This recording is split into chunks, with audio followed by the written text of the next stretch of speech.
The divorce papers were already waiting on the kitchen counter when I stumbled through the front door at 4:17 in the morning. My heels clicked against our marble floor, the sound echoing through our Boca Raton home like gunshots.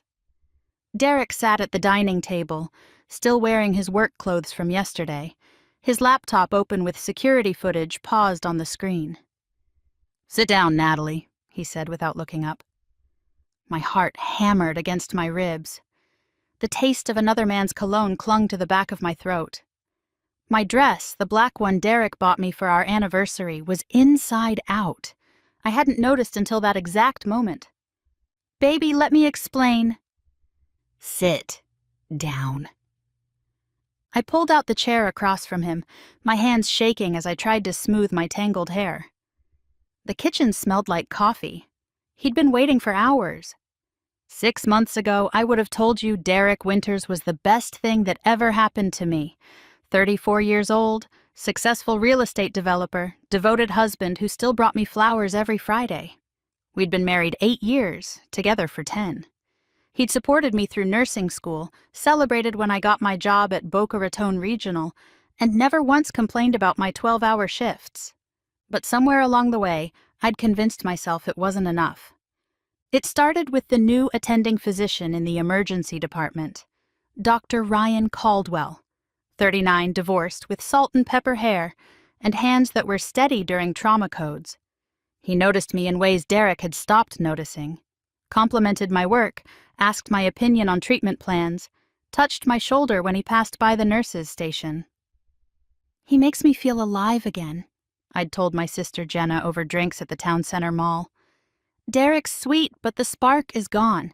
We're basically roommates who share a mortgage." Jenna had frowned. "Natalie, Derek worships you. Don't throw that away for some doctor who's probably just looking for his next ex-wife." But I was already gone.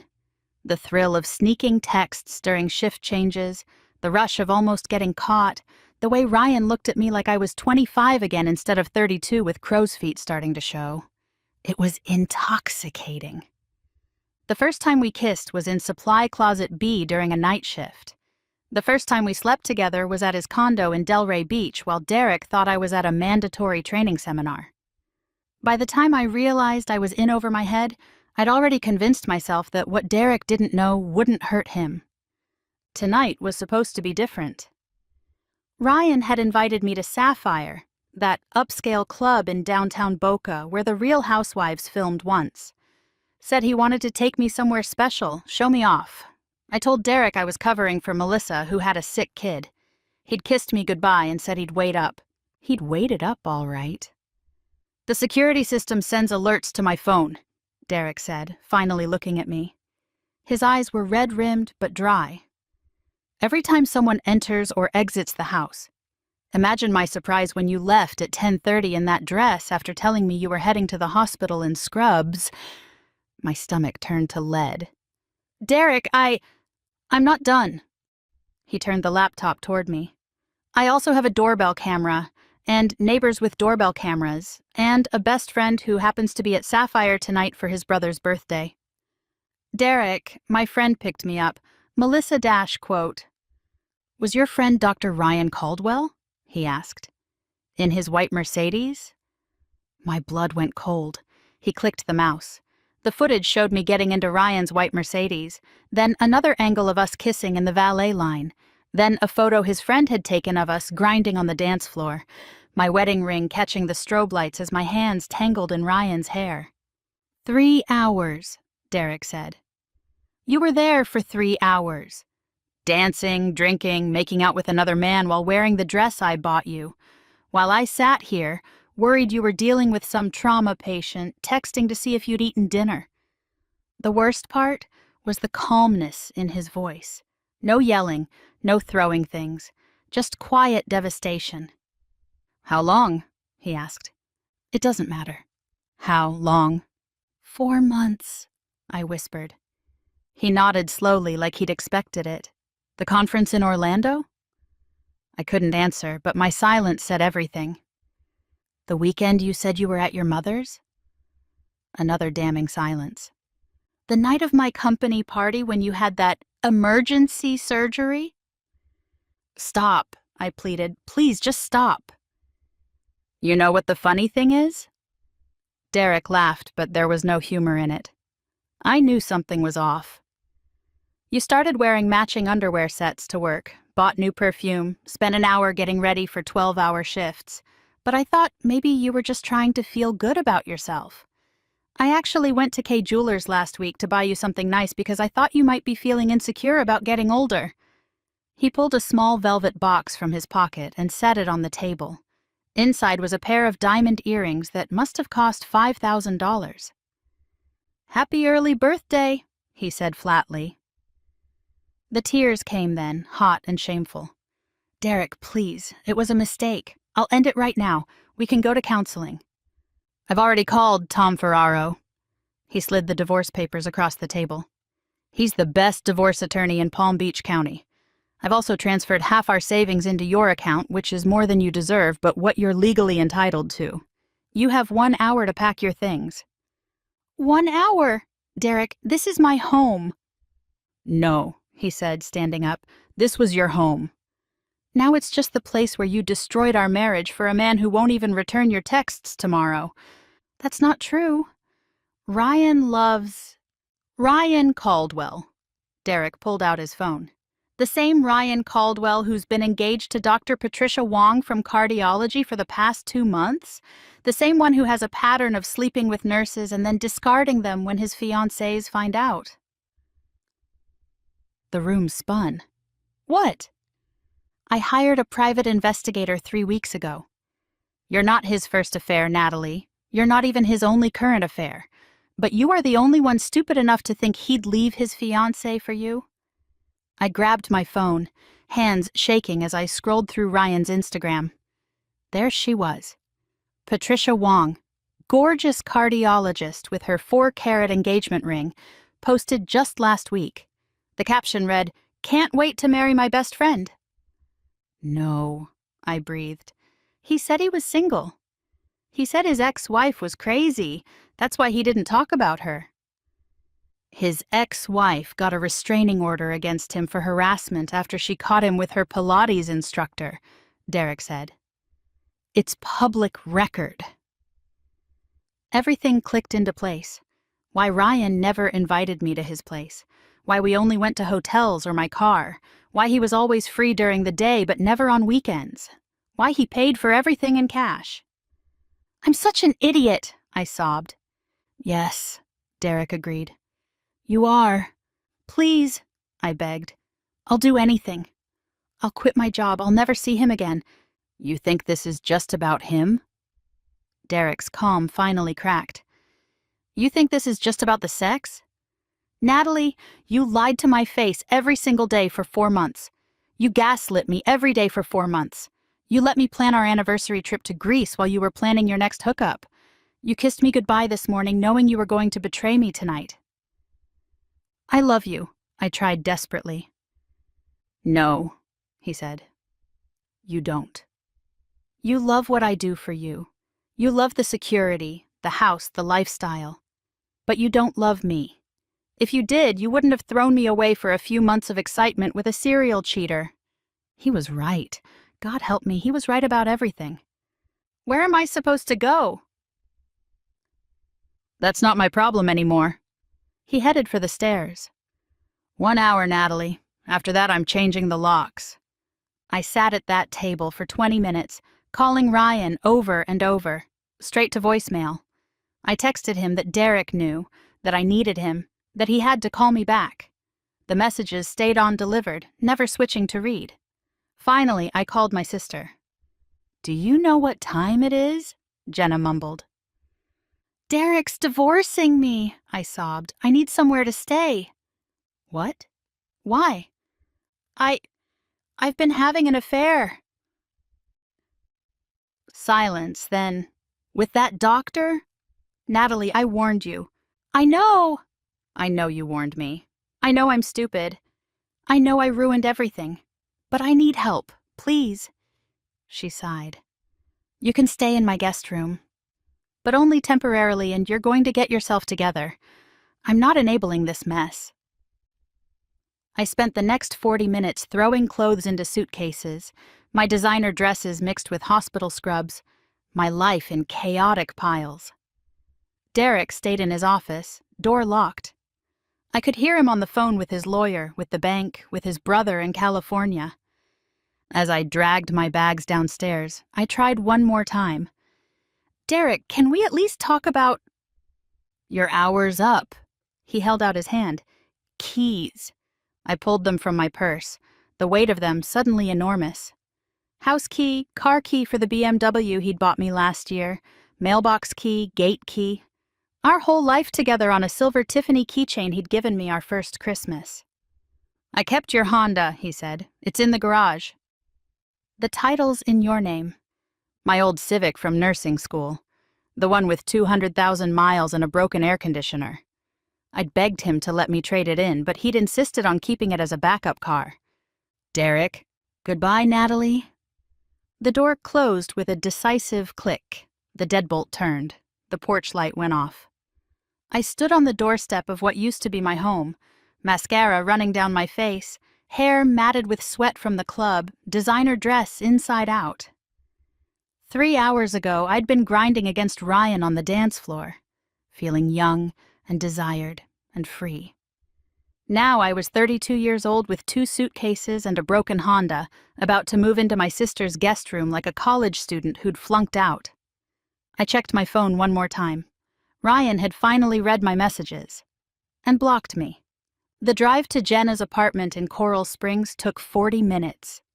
I cried the whole way, not the pretty tears of romantic movies, but ugly, choking sobs that made it hard to see the road. The sunrise was starting to paint the sky pink and orange, another beautiful South Florida morning that felt like mockery. Jenna was waiting in her kitchen with coffee and judgment. "Sit," she ordered. "Talk." So I told her everything. The supply closet kisses, the fake emergencies, the lies upon lies. How exciting it had been at first, how Ryan had made me feel special, how I'd convinced myself Derek would never find out. 4 months, she said when I finished. You threw away 8 years of marriage for 4 months with a man who was using you. I know. Derek's been nothing but good to you. I know. He supported you through school, dealt with your crazy hours, never asked you to choose between him and your career. I know, Jenna. I know I messed up. Messed up? She laughed harshly. Natalie, you didn't mess up. You made a calculated decision every single day to betray your husband. This isn't some accident. This is who you are. That hit harder than anything Derek had said. I need to call in sick to work, I mumbled. You need to quit, she corrected. You can't work with Ryan anymore. That's step 1 of fixing your life. But I couldn't quit. I needed the money now more than ever.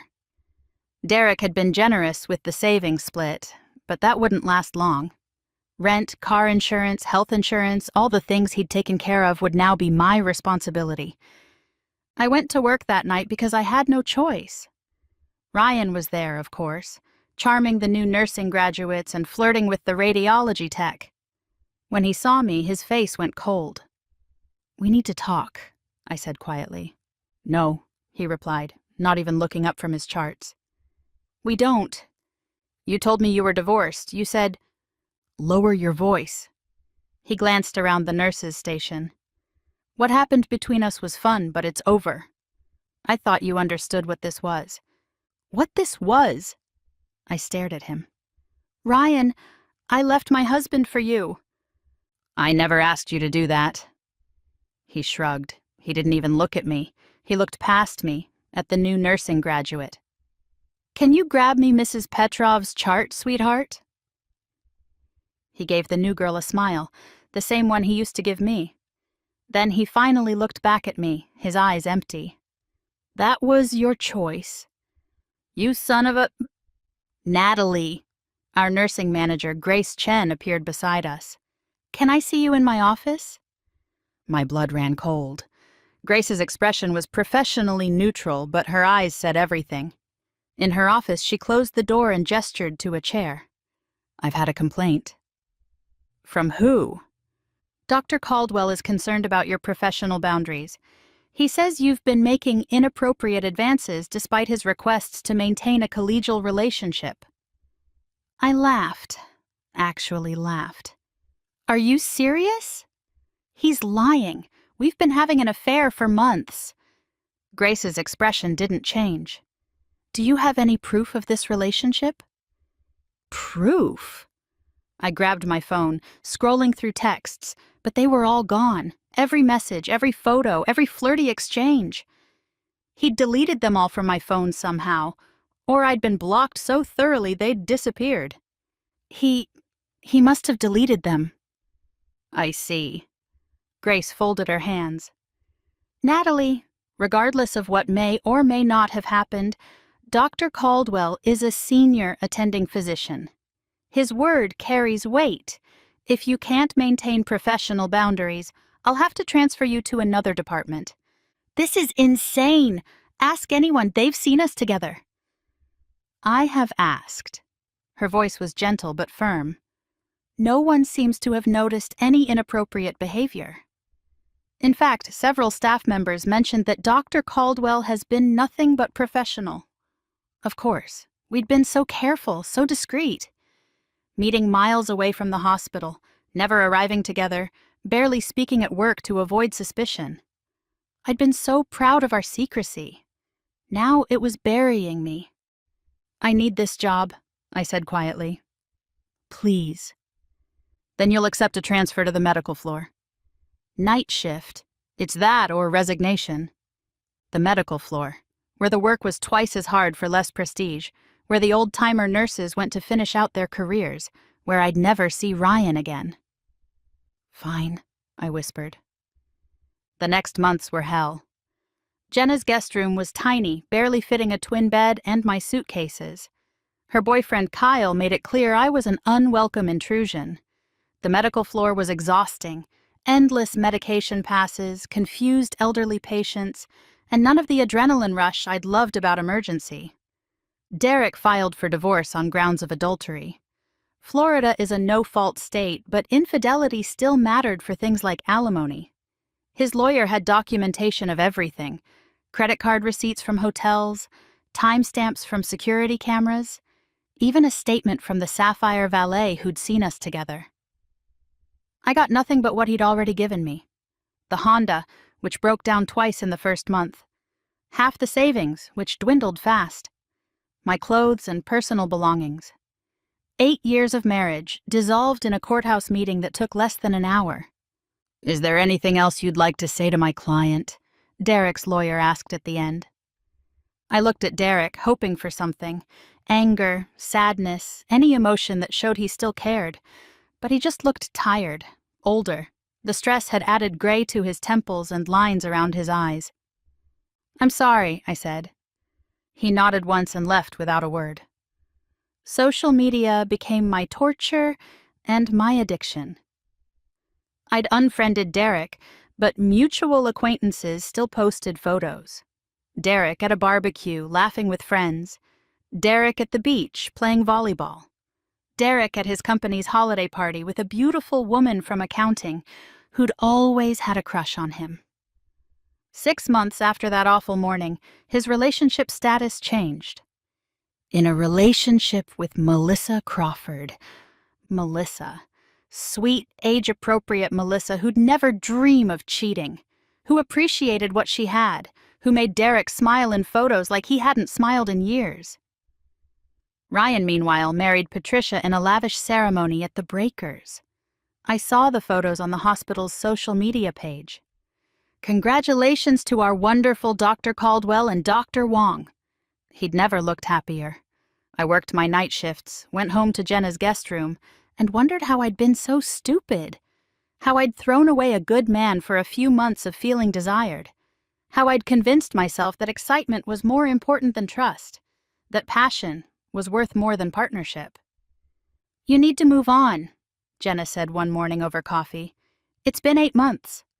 Find your own place. Try dating again. Build a life.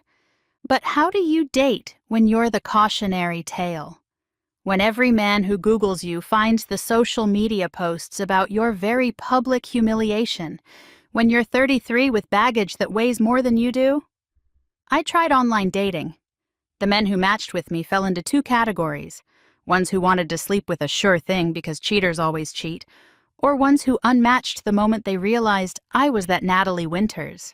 Yes, I kept Derek's last name. Partly because changing it felt like admitting final defeat. Partly because Natalie Winters was who I'd been when I was happy, and I couldn't let go of that ghost. A year after the divorce, I saw them at Whole Foods. I was buying frozen dinners and box wine, the official groceries of divorced women everywhere. They were in the organic produce section, Derek's hand on the small of Melissa's back as she picked out heirloom tomatoes. She was glowing in that way women glow when they're loved properly, and her left hand sported a diamond ring that made my old wedding set look like costume jewelry. They were pregnant. The bump was small but unmistakable under her sundress. Derek had wanted children. I'd always said someday, too focused on my career and my freedom to think about morning sickness and diapers. Now someday had come for him with someone else. I abandoned my cart and fled to my car, crying so hard I couldn't drive for 20 minutes. A security guard knocked on my window to check if I was okay. "I'm fine," I lied. But I wasn't fine. I was living in a studio apartment in Margate that smelled like mildew. I was working a job I hated for a boss who knew my story and treated me like a cautionary tale. I was 34 years old and so lonely that I'd started having conversations with my mother's ghost just to hear another voice. Derek had rebuilt his life better than before. I'd destroyed mine for a man who probably couldn't pick me out of a lineup now. 2 years after that morning at Sapphire, I was at the gas station when I heard my name. Natalie? I turned to find Grace Chen, my old nursing manager. She looked exactly the same. Polished, professional, intimidating. "Grace, hi. I heard you left Boca Regional." "Yeah, I'm at Holy Cross now." A lateral move to avoid the memories. "You?" "Still there." "Actually, I wanted to tell you something. About Dr. Caldwell." My chest tightened. "I don't really—" "He's gone. Fired 6 months ago." "What?" "Turns out you weren't the only nurse. There were 3 others after you. The last one was 19, fresh out of school. She recorded their conversations, had proof. The hospital couldn't ignore it anymore." I should have felt vindicated. Instead, I just felt tired. "Is she okay?" "She's smart. Went straight to HR instead of throwing away her life for him." Grace paused. "I'm sorry I didn't believe you." "It wouldn't have mattered. I still cheated on my husband." "True." She studied me. "How are you really?" "I'm surviving." "That's not the same as living." "No, it wasn't. But when you've destroyed your own life so thoroughly, survival feels like an achievement." I drove home to my empty apartment, heated up a frozen dinner, and scrolled through social media like digital self-harm. Derek's son had been born. Thomas Derek Winters. The photos showed a beautiful baby with his father's eyes and his mother's smile. The comments were full of congratulations, heart emojis, and "so happy for you" messages.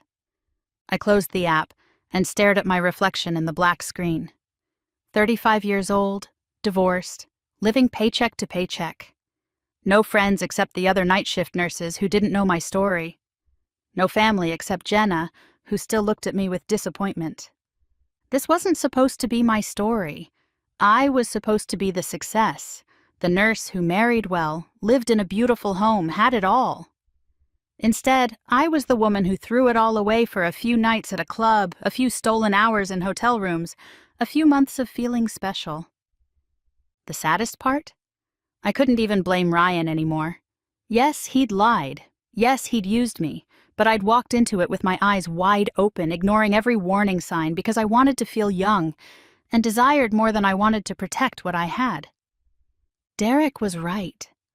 I hadn't loved him. I'd loved what he provided, the security, the lifestyle, the identity of being Mrs. Winters. When that wasn't enough anymore, When I got bored with contentment, I'd burned it all down for the thrill of the flame. 3 hours at Sapphire. That's all it took to end 8 years. 3 hours of dancing and drinking and grinding against a man who forgot my name the moment I became inconvenient. 3 hours that cost me everything. My phone buzzed. A text from an unknown number.